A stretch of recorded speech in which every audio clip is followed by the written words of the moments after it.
সম্প্রতি president Donald Trump truth সোশ্যালে দেয়া এক পোস্টে ইরানের জব্দকৃত সম্পদ থেকে হরমুজে ক্ষতিগ্রস্ত জাহাজকে ক্ষতিপূরণ দেওয়ার অভিনব প্রস্তাব দেন।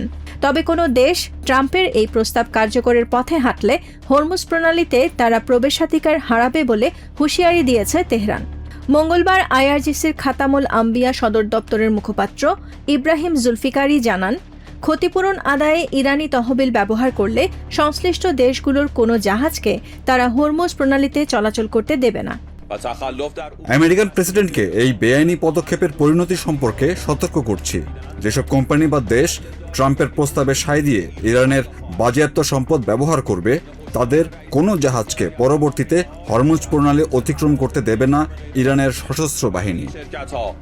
জুলফিকারি বলেন, ইরানের উপর আরোপিত যুদ্ধ এবং আমেরিকান বাহিনীর সৃষ্ট নিরাপত্তাহীনতার কারণে ইরানি সম্পদ থেকে ক্ষতিপূরণ দেয়া সম্পূর্ণ বেআইনি। বিশ্ব জ্বালানি সরবরাহের প্রধান এই রুটে যখন নতুন করে অচলাবস্থার আশঙ্কা, তখন ওমানের মধ্যস্থতায় জিসিসি দেশগুলোর সাথে একটি বিকল্প যৌথ ব্যবস্থার আলোচনাও চলছে। এদিকে গত 5 মাসের ইউএস ইসরায়েল হামলায় নিজেদের বিস্তৃত ক্ষয়ক্ষতির খতিয়ান প্রকাশ করেছে তেহরান। সরকারি তথ্য মতে সাম্প্রতিক যুদ্ধে বিদ্যুৎ, যোগাযোগ ও চিকিৎসায় নিয়োজিত 350-র বেশি সরকারি কর্মকর্তা-কর্মচারী নিহত হয়েছেন। সবশেষ 2 সপ্তাহের ইউএস হামলায় পুরোপুরি ধ্বংস হয়ে গেছে বুশের বিমানবন্দর ও আবহাওয়া কেন্দ্র। এছাড়া 12টি সেতু, 2টি সুড়ঙ্গ এবং দৈনিক 23 মিলিয়ন ঘনমিটার গ্যাস উৎপাদন ক্ষমতা হারিয়েছে ইরান, যার প্রত্যক্ষ ও পরোক্ষ আর্থিক ক্ষতির পরিমাণ $270 বিলিয়ন। ধ্বংসস্তূপ আর ধুলোবালির মাঝে পড়ে থাকা এই হলুদ রঙের কংক্রিটের ব্লকগুলোই এখন গাজাবাসীর কাছে এক আতঙ্ক। গাজা সিটির জেইতুন এলাকা থেকে শেষ সম্বলটুকু ট্রাকে তুলে নিয়ে আবারও অজানার উদ্দেশ্যে রওনা হচ্ছে এই প্যালেস্টিনিয়ান পরিবারটি। ইসরায়েলি বাহিনী হঠাৎ শেল ও ট্যাঙ্কের গোলা বর্ষণ শুরু করে। পরিস্থিতি ভয়াবহ হওয়ায় আমরা বাধ্য হয়ে ঘরবাড়ি ছেড়েছি। ওরা হলুদ রঙের বর্ডার লাইন সালা আল দিন সড়ক পর্যন্ত এগিয়ে এনেছে। জেইতুন এলাকায় এখন আর বেঁচে থাকার কোনো উপায় অবশিষ্ট নেই।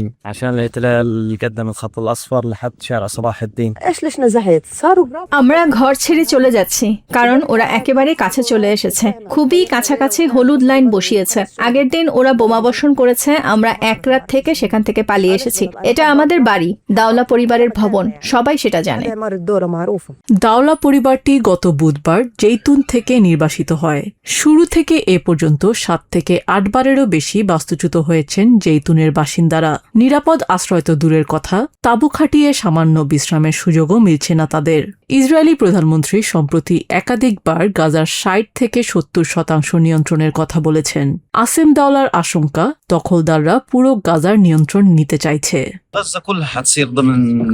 পুরো যুদ্ধটাই যেন শুধু ঘর ছাড়ার গল্প, কোথাও স্থির হওয়ার সুযোগ নেই। তারা এসে বললেই সরে যেতে হয়। বিশ্ব নীরব, আর নেতানিয়াহু পুরো গাজা নিজের নিয়ন্ত্রণে নিতে চাইছে। আমরা সবাই এখন ইসরায়েলি বাহিনীর পরাধীনতায়। শুধু জেইতুন নয়, তুফা, সুজাইয়া ও রাফা সহ অন্তত 5টি এলাকায় এই হলুদ ব্লক বসিয়ে ইসরায়েল নিজেদের সামরিক সীমানা বৃদ্ধি করছে। ফলে গাজার পশ্চিমাঞ্চলে তীব্র মানবিক সংকট তৈরি হয়েছে। তাঁবু স্থাপনের মতো ইঞ্চি পরিমাণ জায়গাও আর খালি নেই।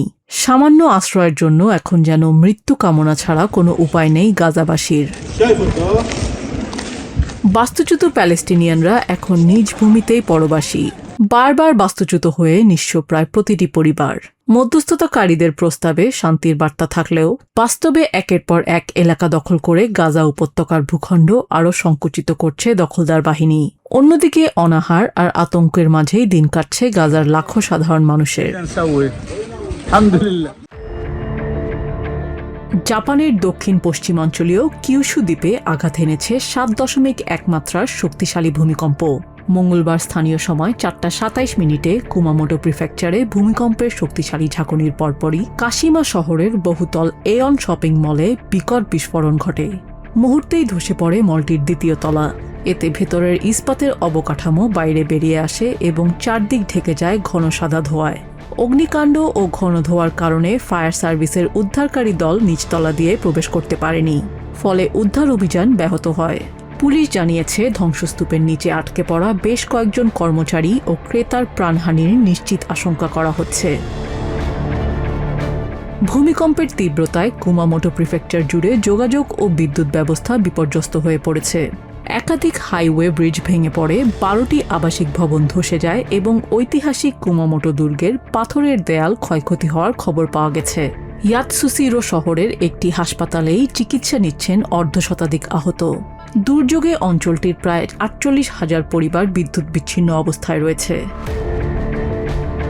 নেটওয়ার্ক বিচ্ছিন্ন হয়ে পড়েছে মোবাইল সংযোগে। পরিস্থিতি সামাল দিতে কিউশু অঞ্চলের শিনকানসেন বুলেট ট্রেন ও স্থানীয় রেল পরিষেবা স্থগিত করা হয়েছে এবং এসো কুমামোটো বিমানবন্দরের রানওয়ে বন্ধ রাখা হয়েছে। ক্ষতিগ্রস্ত এলাকায় দুর্যোগ মোকাবেলায় আত্মরক্ষা বাহিনীর 3,600 সদস্য মোতায়েন করেছে প্রধানমন্ত্রী সানায়ে তাকাইচির নেতৃত্বাধীন সরকার। এদিকে বড় ভূমিকম্পের পর পারমাণবিক বিপর্যয়ের মারাত্মক আশঙ্কা তৈরি হলেও আন্তর্জাতিক পরমাণু শক্তি সংস্থা ও জাপানের পারমাণবিক কর্তৃপক্ষ নিশ্চিত করেছে নিকটস্থ সেন্দাই পারমাণবিক বিদ্যুৎ কেন্দ্র সহ কোনো পারমাণবিক স্থাপনায় কোনো ক্ষয়ক্ষতি বা অনিয়ম দেখা দেয়নি। পরিস্থিতি নিয়ন্ত্রণে প্রধানমন্ত্রীর কার্যালয়ে তৈরি করা হয়েছে বিশেষ জরুরি টাস্কফোর্স এবং উদ্ধার কাজে মাঠে নেমেছে 3,600 সেনা সদস্য। সরকার তাৎক্ষণিকভাবে প্রধানমন্ত্রীর কার্যালয়ে জরুরি রেসপন্স অফিস গঠন করেছে। আসার কথা হলো সেন্দাই পারমাণবিক বিদ্যুৎ কেন্দ্র সহ পার্শ্ববর্তী কোনো পারমাণবিক স্থাপনায় কোনো অস্বাভাবিকতা পাওয়া যায়নি। আমরা মানুষের জীবন রক্ষা করাকে সর্বোচ্চ প্রাধান্য দিয়ে জরুরি উদ্ধার ও ত্রাণ কার্যক্রম পরিচালনা করছি। জাপানের সিসমিক স্কেলে ভূকম্পনের তীব্রতা সর্বোচ্চ সিন্দো 7 হিসেবে রেকর্ড করা হয়েছে। প্রশান্ত মহাসাগরীয় রিং অফ ফায়ার বা অগ্নিবলয়ের অবস্থানের কারণে জাপান বিশ্বের অন্যতম বিপজ্জনক ভূমিকম্পপ্রবণ অঞ্চল, যেখানে বিশ্বের বড় ভূকম্পনগুলোর প্রায় 20% ঘটে থাকে। দেশটির আবহাওয়া সংস্থা সতর্ক করে জানিয়েছে, মূল আঘাতটি মাটির খুব অগভীরে হওয়ায় আগামী 1 সপ্তাহ জুড়ে সেখানে শক্তিশালী আফটার শক এবং পাহাড়ি এলাকায় ভূমিধস হতে পারে।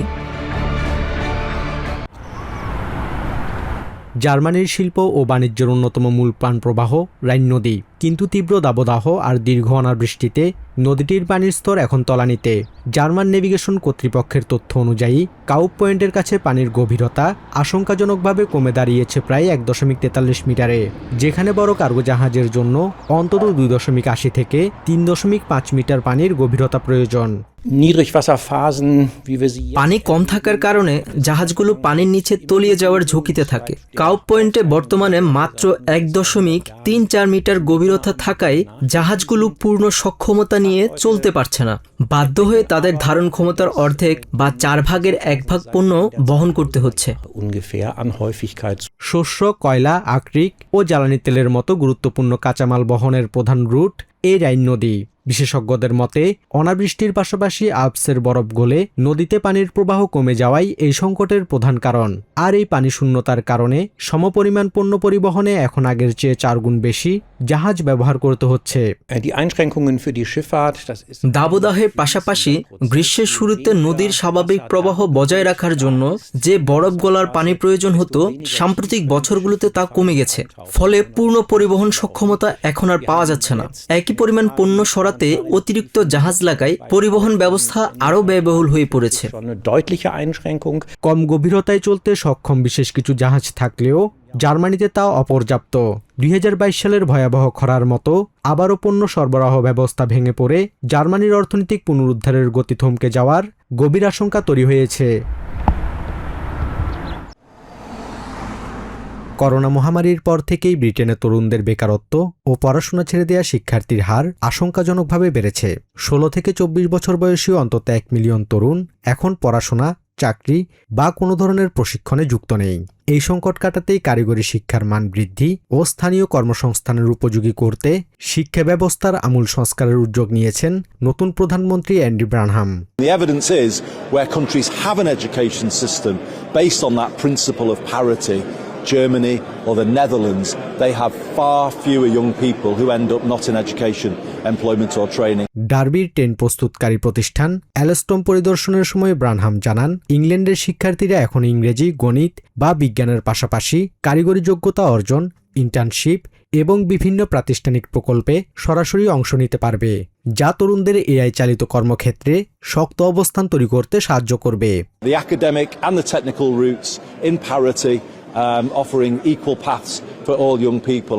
নতুন এই সংস্কার প্রস্তাব বাস্তবায়িত হলে দেশটির প্রায় 15.8% তরুণের ভাগ্য উন্নয়ন ঘটবে বলে আশা করা হচ্ছে।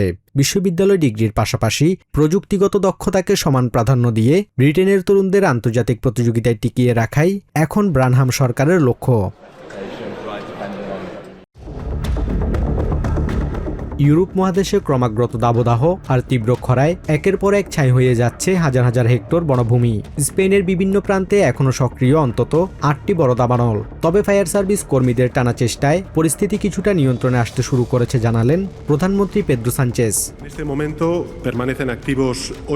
আমরা প্রতিকূল পরিস্থিতি পেরিয়ে আসার আলো দেখতে শুরু করেছি, তবে আমাদের অনেক সতর্ক থাকতে হবে, কারণ আবহাওয়া দপ্তর থেকে নতুন করে তাপমাত্রা বৃদ্ধি ও আরেকটি শক্তিশালী তাপপ্রবাহের সতর্কতা দেওয়া হয়েছে। চলতি গ্রীষ্মে স্পেনে ইতোমধ্যে 170,000 হেক্টরেরও বেশি জমি দাবানলে ভস্মীভূত হয়েছে, যা গত বছরের একই সময়ের তুলনায় অন্তত 6 গুণ বেশি। ক্ষতিগ্রস্ত পরিবার ও ব্যবসার জন্য বিশেষ অর্থনৈতিক সহায়তার ঘোষণা দিয়েছে স্পেন সরকার। তবে বিশ্ব আবহাওয়া সংস্থা WMO জানিয়েছে, আবহাওয়ার চরম প্রতিকূলতার কারণেই দাবানলের এই তাণ্ডব। Fire weather won't necessarily lead to an overall increase in wildfires, but it certainly does increase the risk. শুধু স্পেন নয়, ফ্রান্স এবং সুইজারল্যান্ডেও আগুন ছড়িয়ে পড়ার অনুকূল পরিবেশ তৈরি হয়েছে। ফ্রান্সে দাবানল এতটাই তীব্র যে তা নিজস্ব আবহাওয়া অর্থাৎ পাইরো কুমুলোনিম্বাস মেঘ তৈরি করেছে।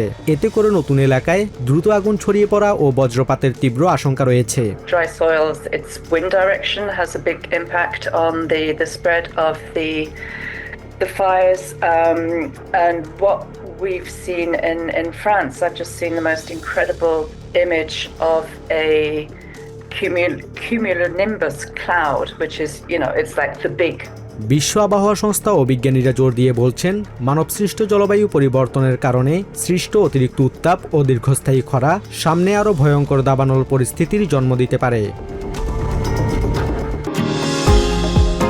নিউ ইয়র্ক থেকে সম্প্রচারিত TVN 24 টেলিভিশন বিশ্বজুড়ে বাঙালির কণ্ঠস্বর।